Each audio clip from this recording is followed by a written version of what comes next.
참 어렸었지 뭘 몰랐었지 설레는 젊음. 시청자 여러분 안녕하십니까? 헬로티비 뉴스입니다. 네, 김난영 아나운서. 네. 올해 수능 시험이 정말 어렵긴 어려웠나 봐요. 네. 한국교육과정평가원이 수능 채점 결과를 공개했는데 만점자가 단 한 명이라고 하더라고요. 그렇다고 하더라고요. 올해 대학 수능 능력 시험은 처음으로 문과, 이까지 통합형으로 치러졌잖아요. 네. 들어보니까 국어, 영어, 수학 모두 다 어려워서 역대급 불수능 아니냐 이런 얘기까지 나오던데요. 네, 불수능. 전문가들은 변별력이 큰 국어 성적이 당락을 가를 것으로 보고 있다고 하는데요. 지난해에는 국어 만점자가 151명이었는데 올해에는 28명이래요. 5분의 1 수준으로 뚝 떨어진 거죠. 야, 이럴 때 위로가 되는 말 있잖아요. 뭐예요? 행복은 성적순이 아니잖아요. 라고 너무 식상하지만 이럴 네. 때 또 해줄 말 아니면 언제 하겠어요. 네, 저도 수험생 때는 성적이랑 대학이 전부인 줄 알았는데 네. 행복할 기회는 그 뒤로도 그럼요. 많이 있더라고요. 수험생들에게 위로가 됐으면 좋겠습니다. 오늘 헬로티비 뉴스 시작합니다.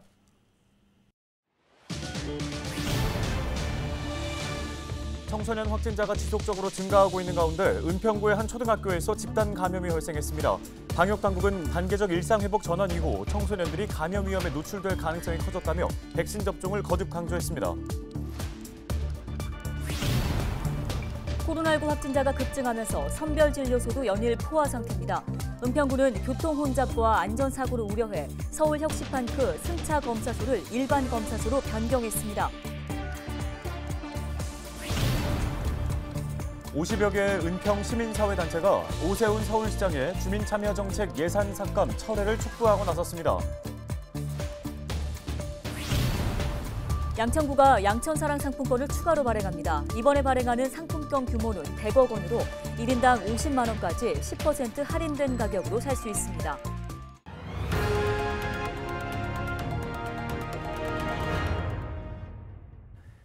오늘의 첫 소식입니다. 코로나19 확진자가 무섭게 늘고 있습니다. 특히 단계적 일상회복 전환 이후 지역사회 감염 위험이 증가해 소아 청소년 확진도 부쩍 늘고 있는데요. 네, 은평구의 한 초등학교에서도 13명이 확진되는 등 집단 감염이 발생했습니다. 심다혜 기자입니다. 은평구의 한 임시선별검사소. 학부모와 함께 코로나19 검사를 받는 학생들이 눈에 띕니다. 서울의 신규 확진자는 이틀 연속 2,000명대 후반 발생했습니다. 그중 10대 이하 환자가 약 15%로 높은 상황입니다. 은평구의 한 초등학교에서는 13명이 확진됐습니다. 방역당국은 청소년 확진자의 17%가 입원 치료를 받고 있고 건강한 청소년도 미접종일 경우 위중증 환자가 될 수 있다며 청소년의 백신 접종을 당부했습니다. 12, 17세의 예방접종 효과를 분석한 결과 미접종군의 코로나19 발생률은 2차 접종 완료군의 25배가 높았으며 예방접종을 통한 감염 예방 효과는 96.1%, 위중증 사망 예방 효과는 100%였습니다. 자치구별로는 은평구가 164명으로 가장 많았고 양천에서도 하루 동안 104명의 확진자가 나왔습니다. 신규 환자의 가장 많은 비율을 차지하는 건 60대 이상 고령층. 문제는 고령층 환자가 위중증으로 이어질 가능성이 높다는 겁니다. 서울의 중환자 병상 가동률은 88.4%를 기록했고 수도권에 남아있는 중증 병상은 121개뿐입니다.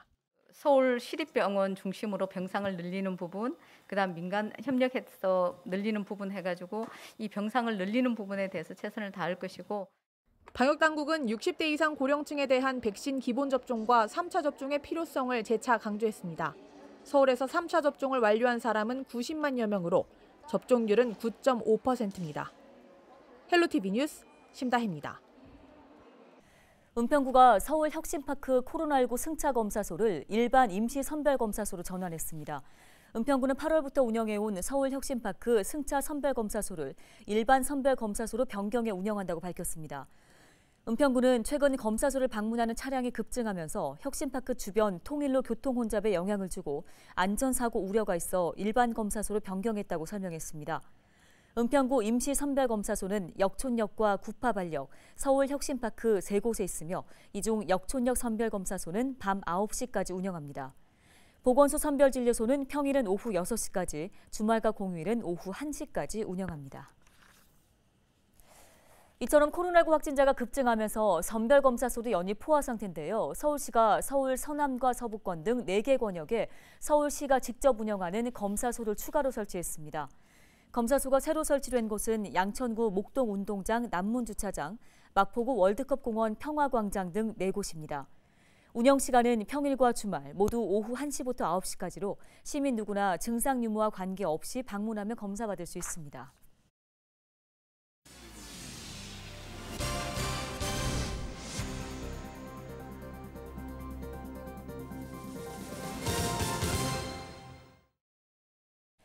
서울시가 내년 주민참여 정책 예산을 대폭 삭감한 것을 두고 시민사회단체와 시의회가 반발하면서 서울시와 갈등을 빚고 있다는 소식 전해드렸습니다. 해당 정책에 참여하고 있는 시민들의 반발도 계속되고 있는데요. 50개 은평 시민사회단체는 9일 공동 기자회견을 갖고 오세훈 서울시장의 주민참여정책 예산 삭감 철회를 촉구하고 나섰습니다. 이들은 오세훈 시장은 시민들의 활동 전체를 깎아내리며 모든 시민참여 정책 예산을 일방적으로 삭감했다며 이는 시민사회에 대한 정치적인 공격이라고 비판했습니다.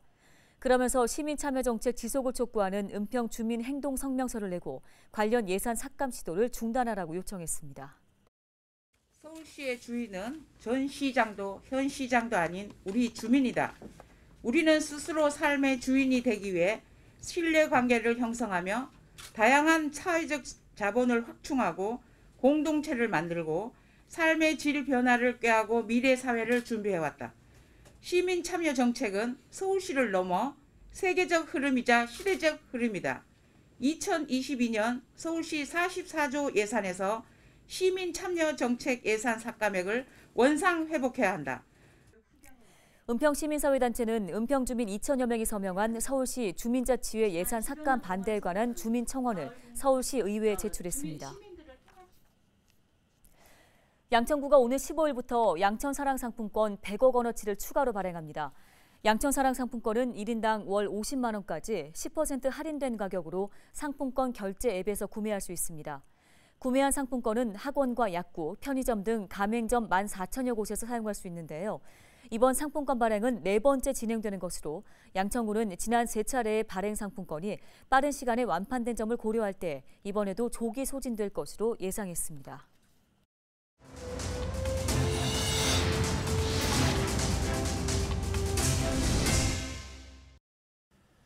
코로나19 등의 영향으로 최근 차박이나 캠핑을 하는 사람들이 늘고 있고 날이 추워지면서 난방기구를 사용하는 경우가 많습니다. 네, 문제는 냄새는 물론 색깔도 없는 일산화탄소입니다. 침묵의 살인자라고도 불리는 이 일산화탄소의 위험성을 실험으로 알아봤습니다. 보도에 김한식 기자입니다. 버스 출입문에 경찰 통제선이 설치됐습니다. 내부에는 신발과 이불 등이 나뒹굽니다. 지난 2020년 12월 캠핑카로 개조된 버스에서 일산화 중독 사고가 발생해 50대 A씨가 안타깝게 숨졌습니다. 이보다 앞선 지난 2018년 12월에는 경남 함안의 한 수로에 설치된 텐트에서 40대 낚시객이 숨졌습니다. 역시 일산화탄소 중독으로 밝혀졌습니다. 밀폐된 공간에서 난방기기 사용의 위험성을 직접 실험해봤습니다. 타고 있는 숯을 텐트 안에 넣고 문을 닫자 잠시 후 일산화탄소 경보음이 울립니다. 300ppm까지 올라가는 데 걸린 시간은 15초. 허용 기준치의 6배입니다. 불과 2분 뒤엔 2000ppm까지 치솟습니다. 숯 같은 경우에는 자주 환기를 시키더라도 중독 우려가 있기 때문에 밀폐된 장소에서는 절대 사용하지 말아야 합니다. 난방기구도 위험하기는 마찬가지입니다. 무시동 히터를 작동시키고 15분이 흐른 뒤 텐트 내부의 상황을 살펴봤습니다. 일산화탄소 수치 변화는 적지만 산소 농도가 급격히 떨어집니다.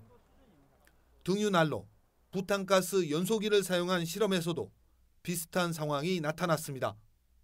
산소 농도가 낮아지면 일산화탄소의 독성들을 더욱 가중시키는 마비나 근육마비 이런 것들을 일으켜서 결국은 질식에 이르게 하는.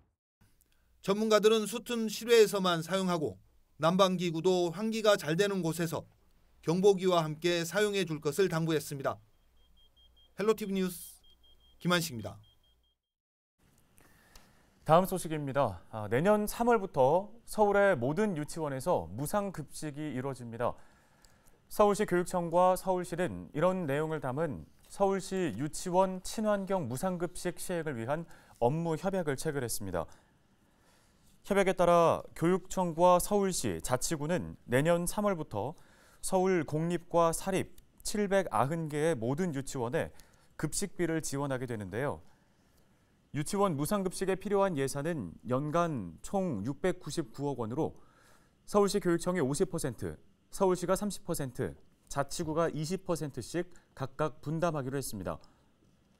유치원 전면 무상급식이 시행되면 기존 서울의 초등학교, 중학교, 고등학교를 포함한 모든 교육과정에서 무상급식이 이루어지게 됩니다.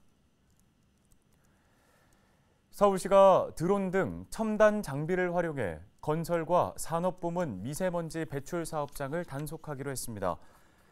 단속 기간은 이번 달부터 내년 3월까지로 서울시는 소규모 사업장 밀집 지역과 환경 영향평가 대상 대규모 공사장에 대해 점검을 추진합니다. 이와 함께 민생사법경찰단과 자치구 등 5개 반 55개의 팀을 구성해 대기오염 배출 사업장 맞춤형 현장 점검과 비산먼지 발생 공사장 전수 점검을 진행합니다. 서울시는 위반 행위를 발견하면 무관용 원칙으로 고발과 과태료 부과, 행정처분을 내릴 방침입니다. 헬로티비 뉴스, 오늘 저희가 준비한 소식은 여기까지입니다. 시청해주신 여러분 고맙습니다.